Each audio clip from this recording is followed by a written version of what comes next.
सच्चिदानन्द परब्रह्मा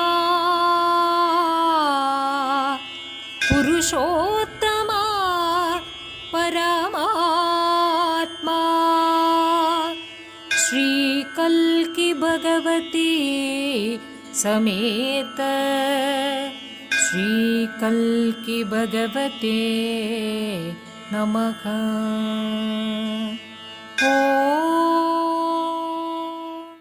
जय बोलो हमारे प्यारे प्यारे कल्की की जय। सभी को नमस्ते, अमा भगवान शरणम। आज के इस गुरुकुल सत्संग में हम हर दिन की तरह भगवान के ज्ञान को सुनेंगे और आगे बढ़ेंगे। तो सबसे पहला वीडियो हम देखेंगे। Sri Bhagavan's Codes.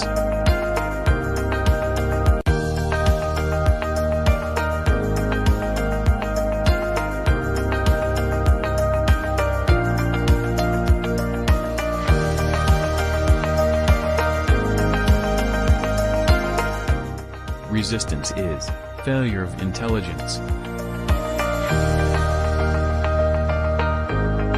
Life contains the seed of death, so does death contains the seed of life. Sri Bhagavan. जय बोलो हमारे प्यारे प्यारे ज्ञान प्रदाता श्री परम ज्योति अमा भगवान की जय। तो सबसे पहले भगवान कह रहे हैं resistance is failure of intelligence. यानी इसका अर्थ क्या है? इसका अर्थ है कि हमारे जीवन में हम कई सारी घटनाओं को, लोगों को, परिस्थितियों को, भावनाओं को हम विरोध करते हैं, रेजिस्ट करते हैं। यानी उसके बारे में न सोचना चाहते हैं, उसे न देखना चाहते हैं, उसे न याद करना चाहते हैं। हम कई सारे ऐसी भावनाएं हैं, कुछ ऐसे लोग हैं, जीवन की कुछ परिस्थितियां हैं जिसे हम अंतरंग में और बाह्य रूप से हम उन लोगों के बारे में नहीं सोचना चाहते, उन परिस्थितियों के बारे में सोचना नहीं चाहते, उन भावनाओं को याद नहीं करना चाहते और लगातार उसका विरोध करते हैं। तो भगवान कह रहे हैं जब हम भावनाओं को, लोगों को, परिस्थितियों को रेजिस्ट करते हैं, उनका सामना करने के लिए इनकार करते हैं, विरोध करते हैं, तो हमारी जो प्रज्ञा शक्ति है वो खत्म हो जाती है। मतलब फेलियर ऑफ इंटेलिजेंस हो जाता है। और मन क्या कर रहा है? मन लगातार लोगों को, परिस्थितियों को, भावनाओं को याद करते हुए उससे छुटकारा पाने की कोशिश करता है। जैसे एक व्यक्ति है, उन्हें नौकरी मिली, नौकरी में उनका रिश्ता बॉस के साथ बहुत खराब, और हर बार जब भी वो बॉस आंखों के सामने दिखते हैं या बॉस बुला रहे हैं, वो हमेशा रेजिस्ट करते, क्यों बुला रहा है, अब क्या करेगा, अब क्या पनिशमेंट देगा, अब क्या मुझे गाली देगा, या पता नहीं क्या बॉस बोलेगा, ऐसे वैसे। मतलब हमेशा यही सोचते रहते थे, मैं नहीं जाना चाहता बॉस के पास, बॉस की बातें नहीं सुनना है, बॉस अच्छे नहीं लगते। किसको बोल रहे थे? वो अंदर ही अंदर स्ट्रगल कर रहे थे। तो उनका रिश्ता उनके बॉस के साथ बहुत खराब। फिर एक दिन इनके सुपीरियर आए और कहा कि सर आपको प्रमोशन मिला है और ट्रांसफर भी। तो ये बहुत खुश हो गए, इस बात को लेकर खुश हुए कि ट्रांसफर मिलेगा, मैं कहीं और जगह चला जाऊंगा, इस बॉस से छुटकारा मिलेगा। बहुत खुश हो गए। फिर जहां पर ट्रांसफर करना था वहां पर वो चले गए। वहां पर जाने के बाद और ज्यादा परेशान। क्यों और ज्यादा परेशान हो गए? क्योंकि वहां पर नो चैलेंजेस, जॉब में कोई भी चुनौती या चैलेंजेस नहीं थी। वहां पर नो एंटरटेनमेंट, परिवार से दूर, और ऐसे लग रहा था जैसे कि रेगिस्तान में बैठे हैं, कोई काम नहीं।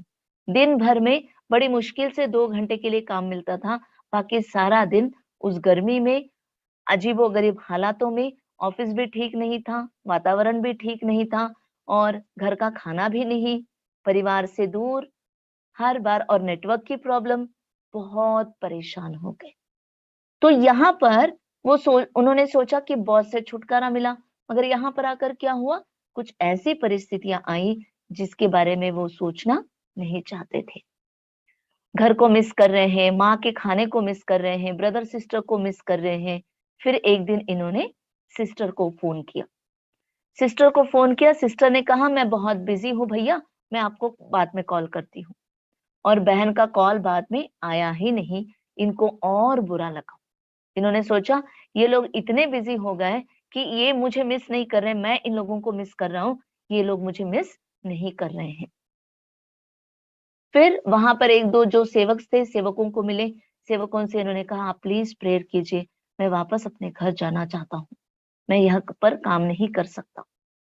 तो ये वापस आना चाहते थे अपने शहर, जहां पर ये पहले जॉब करते थे, वहीं पर वो आना चाहते थे। ये एक छोटा सा एग्जाम्पल है। इससे हमें ये जान लेना है कि कैसे हम हमारे जीवन में आए हुए परिस्थिति को, लोगों को, भावनाओं को, विचारों को रेजिस्ट करते हैं, उनका सामना नहीं करते, उन भावनाओं को, लोगों का हम विरोध करते हैं। तो जब हम इस तरह से करते हैं, हमारी प्रज्ञा पराधा यानी फेलियर ऑफ इंटेलिजेंस होता है। हम हमारे अंदर जो बुद्धि शक्ति है, जो प्रज्ञा की शक्ति है, वो खत्म हो जाती है, कहकर भगवान कह रहे हैं। इन विषयों पर आपको मनन चिंतन करके देखना है कि आप अपने जीवन में किन किन लोगों को, किन विषयों को, किन परिस्थितियों को, किन भावनाओं को आप रेजिस्ट करते हैं या विरोध कर रहे हैं। आपको अपने जीवन में इन विषयों पर मनन चिंतन करके देखना है। भगवान कह रहे हैं जब आप किसी चीज का, लोगों का, परिस्थितियों का, भावनाओं का विरोध करेंगे, आपके भीतर संघर्ष बढ़ेगा। जैसे जैसे संघर्ष बढ़ेगा, आपकी प्राण शक्ति नष्ट होगी, ड्रेन ऑफ एनर्जी होगी। उसके बाद क्या होगा, आप जिन परिस्थितियों में, जिन विषयों को लेकर, जिन रिश्तों में नई चीजों को सीख सकते हैं, वहां पर आप नहीं सीख पाएंगे, क्योंकि आप इतना विरोध कर रहे हैं, वहां पर आप नहीं सीख पाएंगे। उसके बाद क्या होगा, नहीं सीखेंगे तो ग्रो नहीं होंगे, विकास नहीं होगा। फिर क्या होगा, प्रज्ञा पराधा होगा, फेलियर ऑफ इंटेलिजेंस होगा। तो आपको देखना है कि आज अगर आप जीवन में आगे नहीं बढ़ पा रहे हैं, हो सकता है आप कुछ विषयों को, परिस्थितियों को, लोगों का विरोध कर रहे हैं, इसीलिए आप आगे बढ़ नहीं पा रहे हैं। अगले टीचिंग में भगवान ने कहा, life contains seed of death and seed of death contains life. भगवान कह रहे हैं मृत्यु के बीज में जन्म का बीज है और जन्म में मृत्यु निहित है। एक बीज है, उसमें पेड़ है, और पेड़ में क्या आता है, बीज आता है। हिंसा में शांति है और शांति में हिंसा है। इन एंड यांग प्रिंसिपल को लेंगे भगवान कह रहे सब कुछ एक चक्र है, ऊपर गया है तो नीचे भी आएगा, नीचे आया है तो ऊपर भी जाएगा।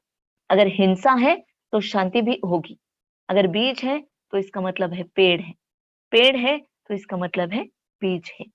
जहां पर मित्रता है वहां पर शत्रुता भी है। भगवान कह रहे इस सृष्टि का सिद्धांत है कि इन विषयों को हम कोई भी विरोध नहीं कर सकते। अगर पेड़ जन्म लेकर बड़ा हो रहा है, पेड़ बहुत बड़ा हो रहा है, इसका मतलब है निश्चित रूप से एक ना एक दिन वो पेड़ मर जाएगा। जहां पर सकारात्मक विचार है वहां पर नकारात्मक विचार भी, जहां पर मृत्यु है वहां पर जन्म है, और जहां जन्म है वहां पर मृत्यु है। जहां पर गरीब है वहां पर अमीर है। एक गरीब इंसान अमीर बन सकता है और एक अमीर इंसान परिस्थितियों को मद्देनजर रखते हुए किसी भी समय पर, किसी भी हालत में गरीब बन सकता है। तो भगवान कह रहे हैं हर एक चीज में विपरीत का बीज है, प्लस है तो माइनस है, मृत्यु है तो जन्म है, शत्रुता है तो मित्रता है, जन्म है तो मृत्यु है। भगवान कह रहे ये दोनों चीजें एक दूसरे से अलग नहीं है, ये दोनों एक साथ मिलकर जीवित है। मृत्यु है तो जन्म है, जन्म है तो मृत्यु है। जब हम इस बात को समझेंगे, ये हमारे जीवन में एक ज्ञान बनकर नहीं बल्कि एक अनुभव बनकर जब आएगा, तो हमारा मन निश्चित रूप से एक शांति की स्थिति में जाएगा, एक बहुत ही खूबसूरत स्थिति में पहुंचेगा, जहां पर किसी भी प्रकार की लालसा या क्रेविंग नहीं होगी। मुझे ये चाहिए, मुझे वो चाहिए कहकर लालसा या क्रेविंग नहीं होगी। जब आपके जीवन में ये सच बनकर आएगा, तब आप जीवन में चिंता करना छोड़ेंगे। आज चिंता क्यों कर रहे हैं कि मृत्यु पास में आ रही है, बाप रे डर, चिंता कर रहे हैं। जब आपको पता चलेगा, एहसास होगा कि मृत्यु में जन्म भी है, तो आपको चिंता नहीं होगी। आप जीवन में जो भी आ रहा है उसे आप स्वीकार करेंगे, आप परेशान नहीं होंगे। तो इन विषयों पर भी आपको मनन चिंतन करना है कि कैसे हर चीज में अपोजिट है, प्लस है तो माइनस है, अच्छा है बुरा है, लोग अच्छे हैं बुरे भी लोग हैं, परिस्थितियां अच्छी हैं, आज बुरे दिन भी आ सकते हैं, और जब बुरा दिन है तो अच्छे दिन भी आ सकते हैं। जब ये ज्ञान एक सच बनेगा तो हमारे जीवन में हम चिंता करना छोड़ देंगे। तो चलिए अभी एक भक्त के जीवन में हुए चमत्कार को सुनते हैं।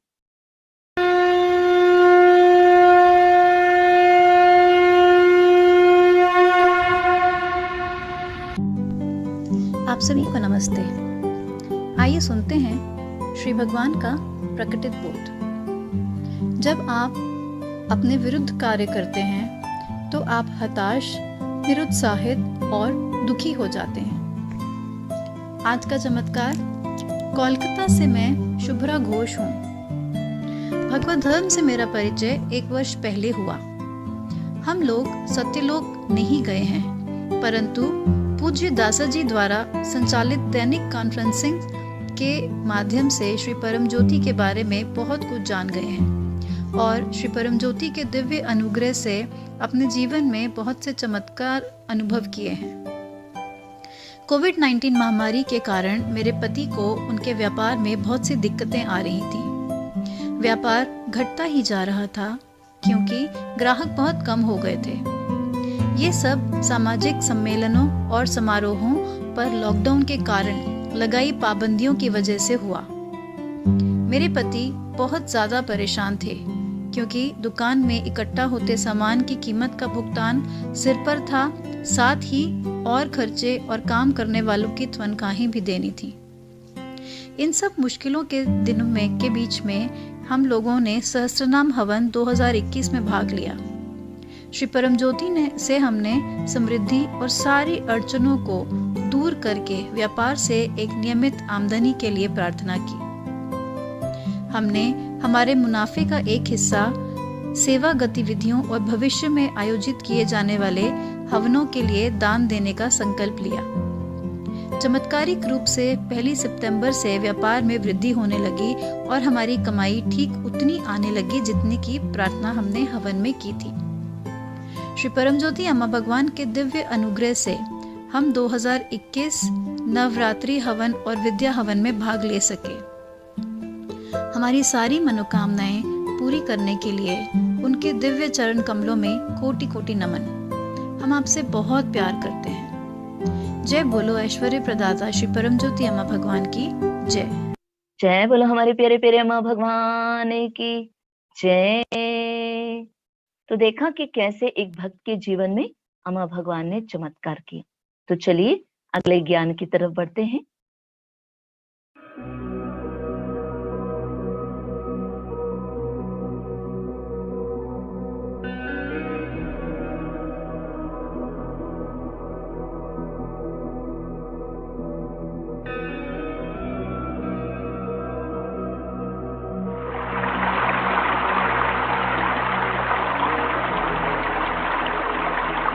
Try to become conscious that the psychological self is also a thought process.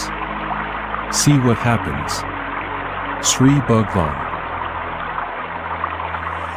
Reflection.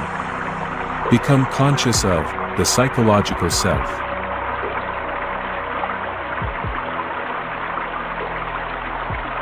जय बोलो ज्ञान प्रदाता श्री परम ज्योति अम्मा भगवान की जय। तो यहाँ पर भगवान क्या बता रहे हैं? भगवान कह रहे हैं कि मैं की भावना कहाँ से उत्पन्न हुई है? मैं की भावना मन से पैदा होती है। भगवान कह रहे हैं मन का एक तत्व है, मन का एक स्वभाव है। मन का स्वभाव है हर चीज को एक अर्थ देना और कई सारी चीजों को जोड़ना।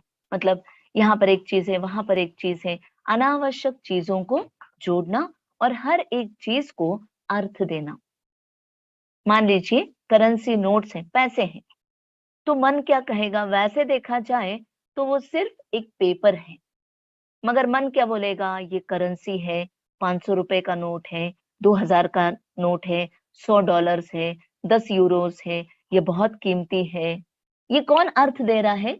ये हमारा मन अर्थ दे रहा है कि इस चीज को इतनी कीमत है, इस चीज को इतना वैल्यू है। एक्चुअली देखा जाए तो वो तो सिर्फ एक कागज का टुकड़ा है, उसके लिए कोई वैल्यू नहीं है, मगर हमारा मन क्या बोलेगा? नहीं नहीं नहीं, ये बहुत कीमती है, इसको संभाल के रखना है। मान लीजिए गोल्ड, सोना, वो क्या है? एक धातु है, एक मेटल है, मगर हमारा मन क्या बोल रहा है? नहीं नहीं, सोना है, बहुत जरूरी है, संभाल के रखना है, बेटे की शादी में काम आएगा, बहू की जब आएगी तो काम आएगा। कौन मीनिंग दे रहा है इसको? कौन चीजों को जोड़ रहा है? हमारा मन। घर है, घर किन चीजों से बना है? ईंट, पत्थर, रेत, इन चीजों से बना हुआ है, सीमेंट। मगर हमारा मन बोले ये घर है, बहुत संभाल के रखना है, इसको सजाना है। घर का मतलब है पति, पत्नी, बच्चे, माता पिता, भाई बहन, ये सारी चीजें। कौन अर्थ दे रहा है? हमारा मन। जब हमारा मन किसी चीज को अर्थ देता है, किसी भी अन्य चीजों को जोड़ता है, तो क्या हो रहा है? हमारे वहां पर मैं की भावना उत्पन्न हो रही है। मानसिक मैं की भावना, साइकोलॉजिकल सेल्फ उत्पन्न हो रहा है, साइकोलॉजिकल सेल्फ का जन्म हो रहा है। जब हमारा मन, आज हमारा मन बहुत तेजी से भाग रहा है, जब हमारा मन धीमे हो जाएगा, जब उसकी गति कम हो जाएगी, तो हमारा मन चीजों को अर्थ देना, चीजों को मीनिंग देना स्टॉप होगा। तब जब चीजों को मीनिंग देना स्टॉप होगा, तब चीजों को कनेक्ट करना भी बंद हो जाएगा। तब क्या होगा? तब हमारा साइकोलॉजिकल सेल्फ शांत हो जाएगा, psychological self will be gone. और तब मन इस तरह से अनावश्यक चीजों को जोड़ना, अनावश्यक मीनिंग देना, ये सब कुछ स्टॉप हो जाएगा। भगवान कह रहे mind is connected everything and you feel you exist. Mind जो है, मन जो है, हर चीज को कनेक्ट करता है, जोड़ता है, इसीलिए हमें लगता है कि मैं हूं। तो भगवान कह रहे मैं कहकर कोई नहीं है, मगर मानसिक मैं की भावना जो उत्पन्न हुई है वो हमारे मन के कारण है। तो अभी आप आंखें बंद रखते हुए मनन चिंतन कीजिए और देखिए कि कैसे आपके जीवन में आप अनावश्यक चीजों को भी कनेक्शन दे रहे हैं। जिन चीजों का कोई अर्थ नहीं, जिन चीजों को कोई वैल्यू नहीं है, उन चीजों को अर्थ दे रहे हैं और कनेक्शन दे रहे हैं। आंखें बंद रखते हुए मनन चिंतन कीजिए।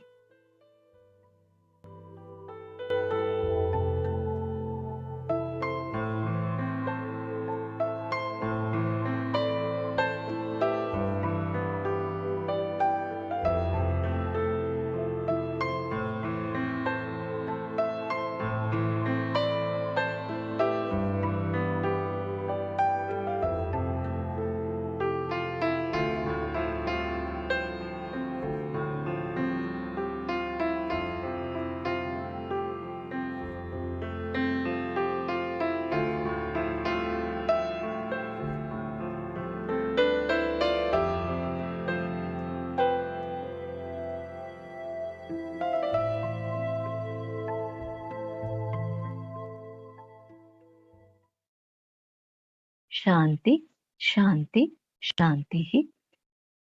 तो आपको इस विषय पर मनन चिंतन करते रहना है कि कैसे हमारा मन अनावश्यक रूप से चीजों को अर्थ देता है और चीजों को जोड़ता है और हमारे जीवन में परेशानी को उत्पन्न करता है।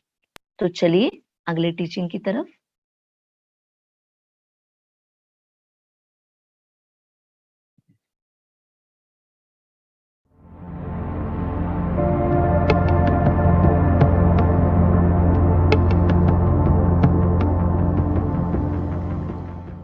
There is only thought, there is no thinker. But the ordinary person suffers the illusion that there's somebody there called the thinker who is thinking, but in reality there's nobody there. Similarly, you think there's somebody who's seeing. There's nobody there who's seeing. There's only seeing. You think there's somebody there who's hearing, but there's nobody there. There's only hearing. So there's just the experience, that is all. But you have created this concept, this illusion, that there's somebody there who's very necessary, who's very vital, and who's doing all those things. That is the root cause of all your suffering. And you have got to realize directly that no such person exists, and all things are just going on. And that is the state we call the enlightened state. Thoughts would continue. There could be conflicting thoughts, and they do continue. At the next level, conflict ceases, but thoughts continue. At a still higher level, thoughts also cease, and this is a never-ending journey. जय बोलो ज्ञान प्रदाता श्री परम ज्योति अम्मा भगवान की जय। तो भगवान कह रहे हैं कि सिर्फ विचार है, विचार करने वाला कोई नहीं है। मगर एक सर्वसाधारण व्यक्ति क्या सोचता है कि हमारे भीतर कोई है जो विचार कर रहा है, देख रहा है, सुन रहा है। इस विचार करने वाले की वजह से, सोचने वाले की वजह से, देखने वाले की वजह से हम लोग परेशान हैं। भगवान कह रहे हैं सच्चाई तो ये है कि आपके भीतर कोई नहीं बैठा है जो देख रहा है, सुन रहा है या विचार कर रहा है। There is no thinker, only thought is there. भगवान कह रहे हैं कि हम एक कॉन्सेप्ट, एक भ्रम की जीवन को जी रहे हैं।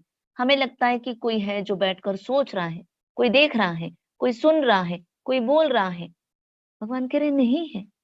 और इसी इल्यूजन के कारण, इसी भ्रम के कारण एक सर्वसाधारण व्यक्ति परेशान है।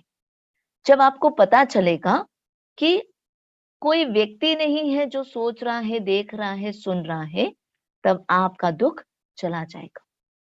जो आप सोच रहे हैं कि कोई है जो सोच रहा है, देख रहा है, सुन रहा है, वही हमारे दुख का मुख्य कारण है। जब आपको इस सच्चाई का अनुभव होगा तब आप एनलाइटेंड स्टेट में पहुंचेंगे। तो अगला प्रश्न पूछा गया कि एनलाइटेंड स्टेट में पहुंचने के बाद क्या विचार होंगे? तो भगवान ने कहा यस, विचार होंगे, पर संघर्ष नहीं होगा। ये शुरुआत का पहला स्तर है। विचार होंगे, आपको जीवन मुक्ति की स्थिति मिली है, विचार होंगे, संघर्ष नहीं होगा। अगले स्तर पर संघर्ष खत्म होगा, विचार जारी रहेगा, विचार कंटिन्यू होगा। उसके भी आगे जब स्थिति मिलेगी तब क्या होगा? विचार भी शांत हो जाएंगी। और जब विचार शांत हो जाएगा तब एक निरंतर एक यात्रा है, it is a never ending journey, जो हम अनुभव करेंगे हर पल, हर क्षण। तो हमें लगता है कि कोई है जो बैठकर सोच रहा है, कर रहा है, बोल रहा है, मगर भगवान कह रहे हैं ऐसा कुछ भी नहीं है। ये हमारा भ्रम है। इस भ्रम के कारण ही हम लोग दुखी हैं। इस पर भी आपको मनन चिंतन करना है। अगला टीचिंग अभी हम सुनेंगे।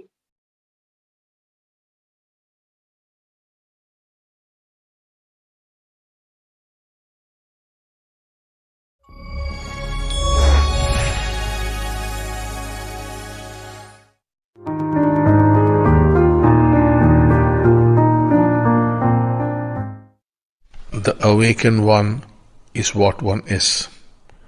The unawakened one is what one is not.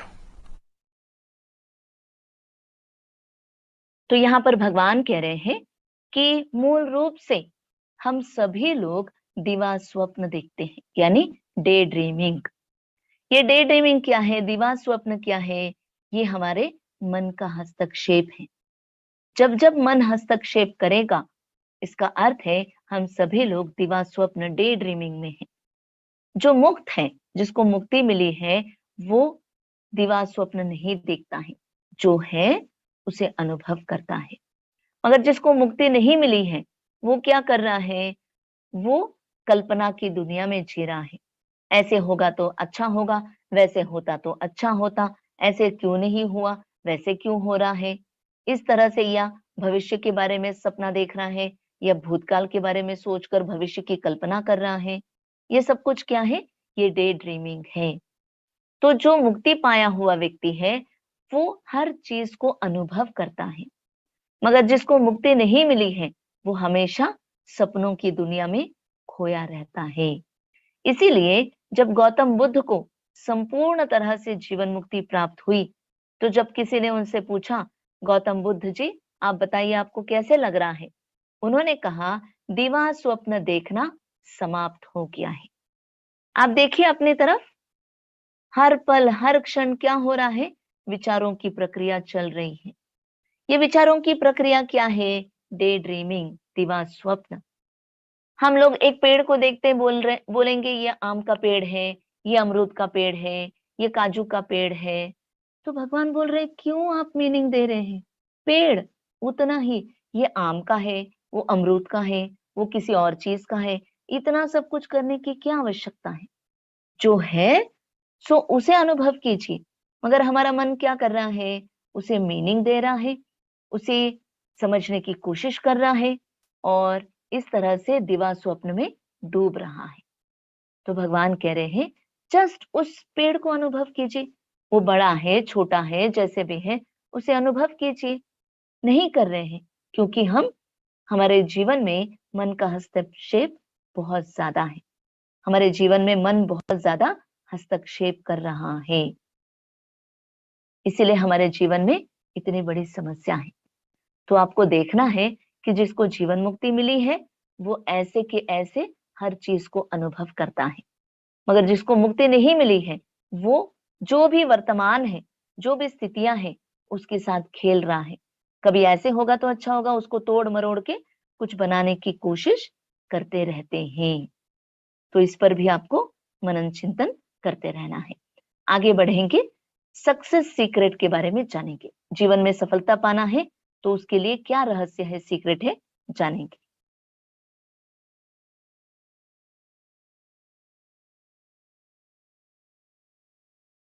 Secrets of Success. Sri Kalki Bhagavan says, when you are focused, all things fall into place. तो भगवान कह रहे हैं when you are focused all things fall into place, यानी जब आप किसी भी चीज पर ध्यान केंद्रित करते हैं आपके जीवन में हर चीज अच्छे से होगी, हर कार्य हर चीज समय पे होगी और आपको सफलता मिलेगी। यहाँ पर एक व्यक्ति का अनुभव, इन्होंने कहा कि मैं बहुत छोटा था उस समय पर पिताजी की मृत्यु हुई और घर में सबसे बड़ा बेटा होने की वजह से घर की सारी जिम्मेदारियां मुझ पर आ गई, मेरे कंधों पर आ गई। और उसके बाद मैंने हमेशा से सपना देखा कि मेरे जीवन में मैं बहुत पैसा कमाऊंगा, बहुत अच्छे से आगे बढ़ूंगा और घर की परेशानी को दूर करूंगा। और मम्मी ने मेरे कहीं दूर किसी और शहर में कॉलेज में भेजा ताकि मैं पढ़ सकूं। और जब भी मुझे घर की याद आती थी मैं घर आता था और माँ हमेशा मुझे प्रोत्साहित करती थी और कहती थी बेटा नहीं जाओ, वापस कॉलेज चले जाओ। और हमारे घर की हालात कुछ ऐसी थी कि 2 वक्त की रोटी भी हमारे लिए नसीब नहीं थी। माँ ने बहुत कष्ट देखा, माँ ने बहुत कष्ट करके मुझे पाल पोस के बड़ा करके मुझे पढ़ाया लिखाया आगे बढ़ाया। और इस पूरे दौरान, इस पूरे जर्नी के दौरान मैं कभी हताश नहीं हुआ। मेरा एक ही ध्येय था कि मैं खूब पढ़ूंगा, पैसा कमाऊंगा, हमारे जीवन में जो गरीबी है उस गरीबी को मिटाना है, मम्मी को शांति भरी जिंदगी देना है। तो मैंने दिन रात मेहनत की, सुबह शाम रात को बैठकर पढ़ाई की। जितना होशियार बच्चे पढ़ते थे उससे भी ज्यादा मैंने पढ़ाई की। मेरे जीवन में बहुत सारी कठिनाइयां आई मेरे पढ़ाई में, मगर मैंने टस से मस न हुआ और मैं पूरी तरह से जोश के साथ पूरी तरह से केंद्रित होकर मैंने पढ़ाई की। मैंने खूब मेहनत की, जी जान लगाकर मेहनत की। मैं चार्टर्ड अकाउंटेंट बन गई, कॉस्ट अकाउंटेंसी सीखा, उसके बाद चार्टर्ड सेक्रेटरी भी बन गया, एक बहुत बड़े कंपनी में जॉब करने लगा। उसके साथ साथ एक एक्सपोर्ट बिजनेस भी मैंने शुरू किया। बचपन का सपना मैंने मेरे आंखों के सामने सच होते हुए देखना शुरू किया। मुझे याद है कि सबसे पहले मैं जब विदेश गया 1993 में, मैं सबसे पहले जब विदेश गया मैं बहुत खुश हुआ और गया कहाँ? नॉर्थ कैंप, जहां पर मध्य रात्रि सूर्योदय होता है, वो देखने के लिए मैं गया। मेरा बचपन से सपना था कि मैं नॉर्दर्न साइड में जाऊं और देखूं। और 63 इयर्स की एज में मैंने माउंट एवरेस्ट क्लाइंब किया और 65 देशों में मैंने यात्रा की। वहां के लोकल लोगों के साथ रहा, वहां के सारे कल्चर को सीखा, वहां के लोगों के साथ दोस्ती की और बहुत खूबसूरत जगहों पर गया।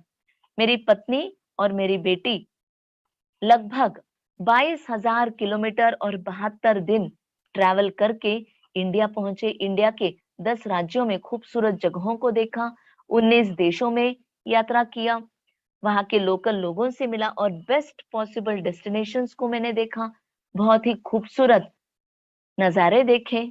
और आज मैं ये कहता हूं, जितना मैंने पाया उतने ही प्रॉब्लम्स भी है आज।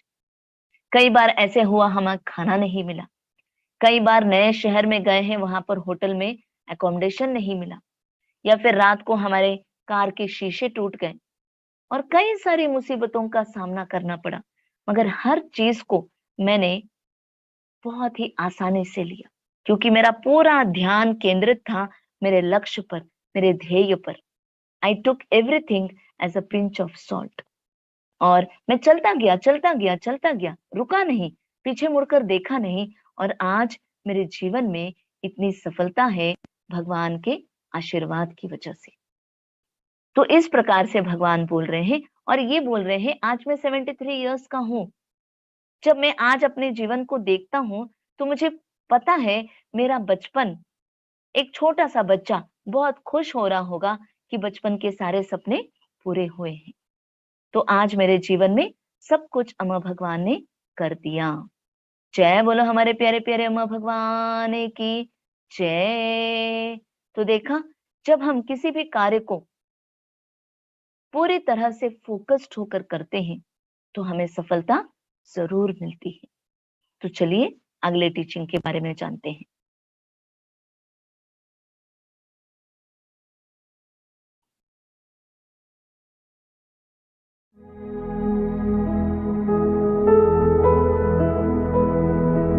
Who is this person in me?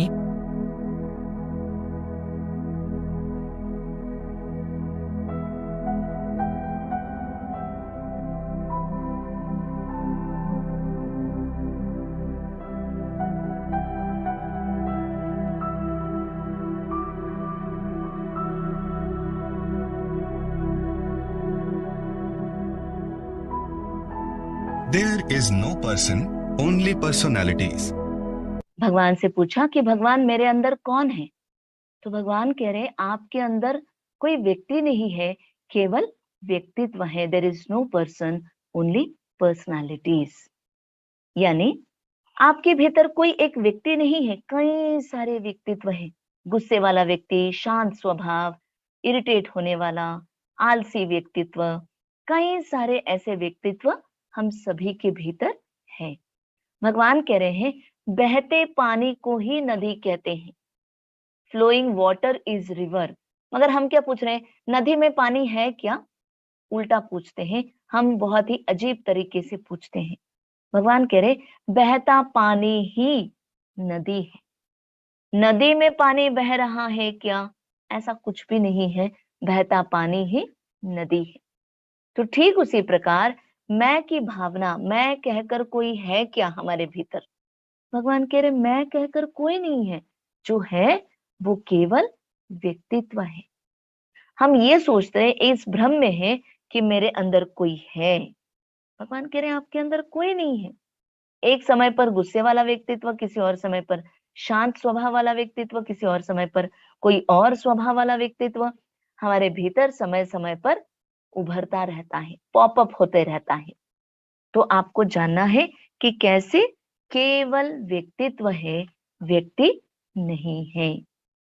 वहां पर कोई व्यक्ति नहीं है, केवल व्यक्तित्व है। मगर हम क्या सोच रहे हैं, कोई व्यक्ति है जो हमारे भीतर है, जो वो सोच रहा है और ऐसे कर रहा है, बात कर रहा है, बोल रहा है, सोच रहा है, सब कुछ आगे बढ़ रहा है। तो जब आप देखेंगे कि भीतर कोई नहीं है, कोई व्यक्तित्व नहीं है, कि कोई व्यक्ति नहीं है, केवल व्यक्तित्व है, तो आपके भीतर का संघर्ष खत्म हो जाएगा और आप आगे बढ़ेंगे। तो इसी के साथ आप अभी मनन चिंतन करेंगे कि कैसे आपके भीतर व्यक्तित्व नहीं है, व्यक्ति नहीं है। There is no person, there is only personality. कई सारे व्यक्तित्व है, व्यक्ति नहीं है। आंखें बंद रखते हुए मनन चिंतन कीजिए।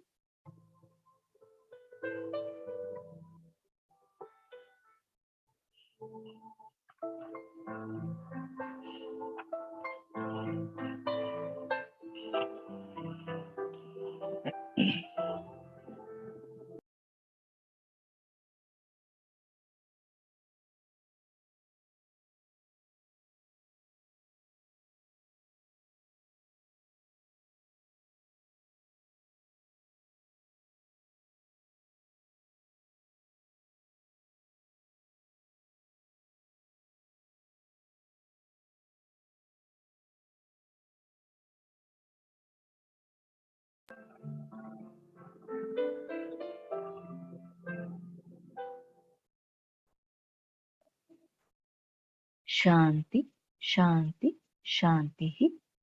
अभी हम सभी मिलकर भजन में भाग लेते हुए भगवान से यही प्रार्थना करेंगे कि भगवान, ये सारा ज्ञान हमारे जीवन में एक अनुभव बनकर आए, सच बनकर आए, कहकर प्रार्थना करते हुए भक्ति संकीर्तन में भाग लीजिए।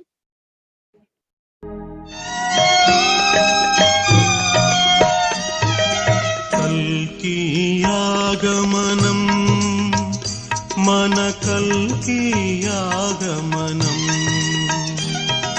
कल्की आगमनम मन कल्की आगमनम, कल्की आगमनम मन कल्की आगमनम, कल्की आगमनम मन कल्की आगमनम, सत्ययुगानिकि प्रारम्भम् धर्म संस्थापनकारम्भम्, सत्ययुगानिकि प्रारम्भम् धर्म संस्थापनकारम्भम्, कल्की आगमनम् मन कल्की आगमनम्, कल्की आगमनम् मन कल्की आगमनम्।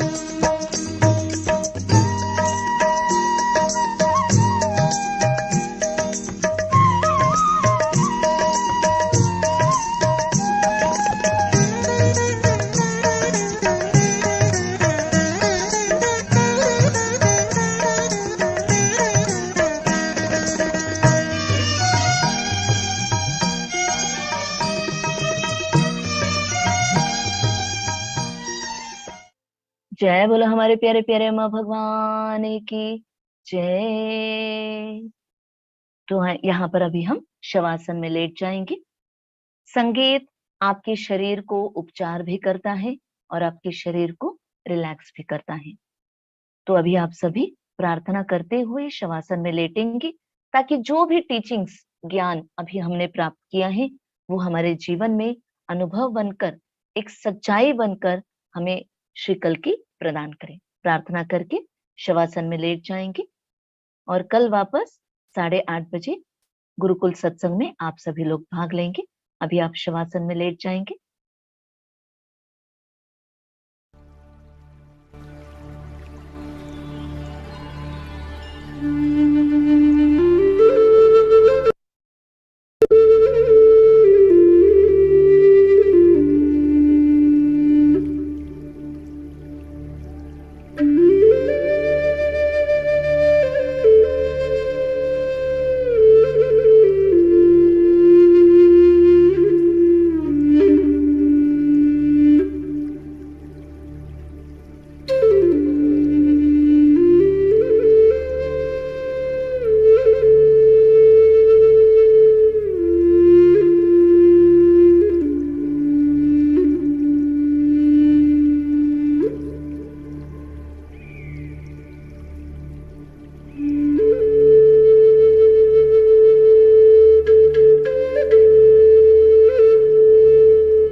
Thank you.